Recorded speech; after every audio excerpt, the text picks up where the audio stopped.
বিদেশি apple, apple তো আমার দেশে হয় না। বিদেশি আপেল বেশি না খাইয়া দেশের পেয়ারা খান, 2টা আপেলের সমান 1টা পেয়ারা।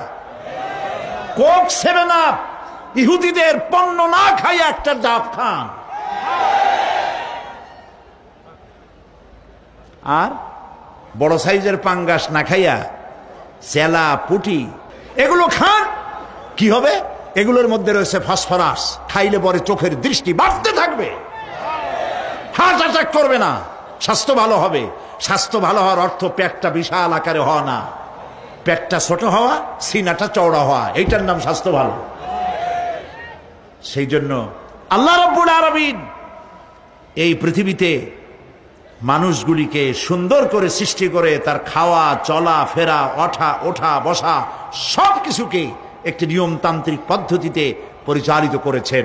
এটা বুঝলে পরে কল্যাণ, না বুঝলে